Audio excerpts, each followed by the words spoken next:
Thank you for saving me.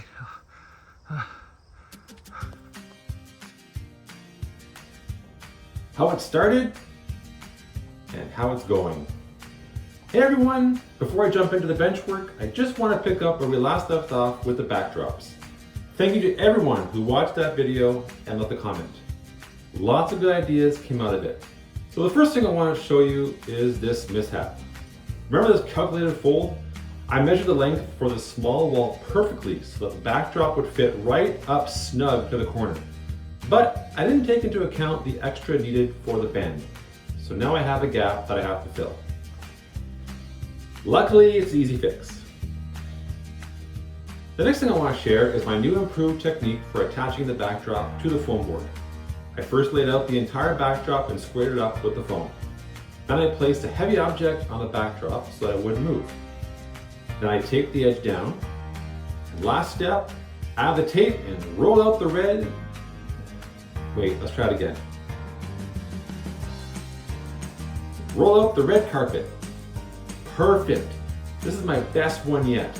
And I'm very happy because this is the backdrop you see when you first walk into the training room. Now I can attach the 1x4, leaving room for the other backdrop piece.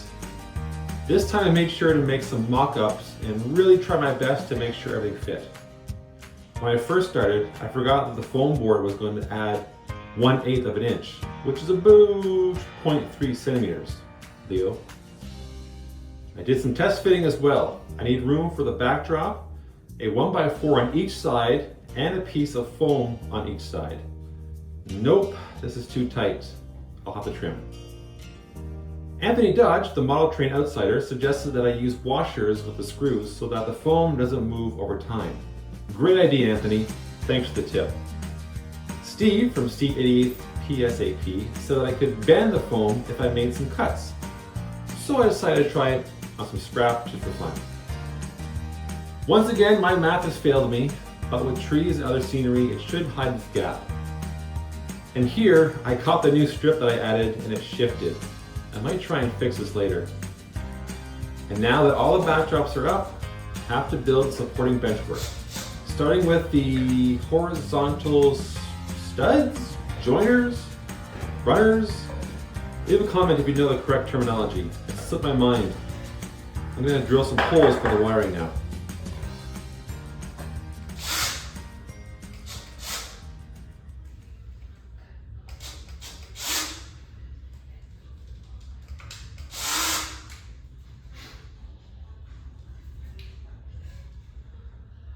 So I'm using the 1-inch drill bit to make my holes for wires, and when you're drilling, the most important part of drilling is to make sure you always drill straight and don't mess up. You have a perfect drill every time. Once I had the first piece done, I used it as a template so the holes lined up. And I tell you, sometimes it felt like I was fighting a war drilling these holes.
Can I help you? Hello, what's up? It's lunchtime? Time for a break? Okay, I'm coming. Let's go. The skeleton is up, and now I can get a sense of how big this thing is going to be. Maybe too big. I won't be able to reach this far corner. Good to know for when I finalize the track plan. The good news is, most of the benchwork is level. Every outlet is accessible, and I only drew a little bit of blood. Lesson learned. Don't leave screws exposed. But now I can say this layout was made with my blood, sweat, and tears. And yes, I used chipboard or OSB, which stands for cheaper than plywood. Next step is adding a layer of 1/2" pink foam, which is about 1.27 centimeters, Leo. I'm very happy with the progress of the layout and I can't wait to jump into the next step. Be sure to subscribe and don't forget to click that bell icon so you don't miss my next upload. Thank you so much for watching, and until next time, take care.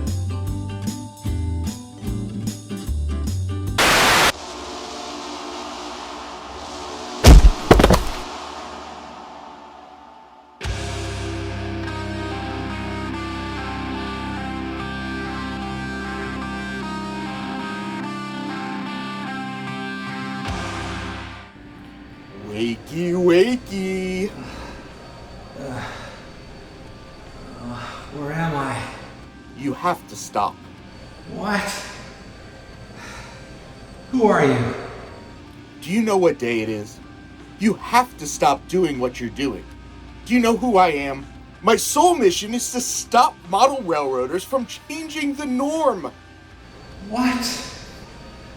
Everyone knows that if you ask 10 model railroaders how to do something, you're gonna get 10 different answers.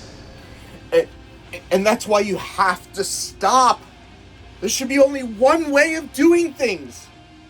If you can't be using foam board for your background, you have to use hardboard.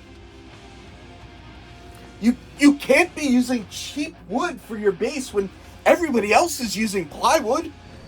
Listen, courage is the power to let go of the familiar.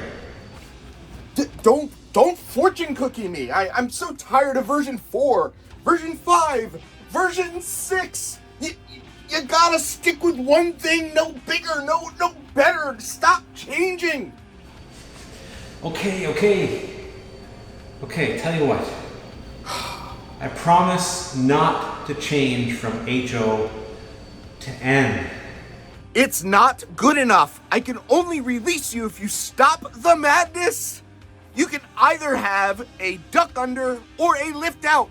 You can't have both. There's no such thing as a duck lift. You know I can't promise that.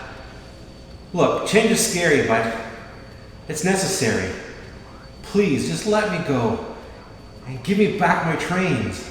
I don't have your trains. Now, if you'll just excuse me, the circus is in town and I have front row seats.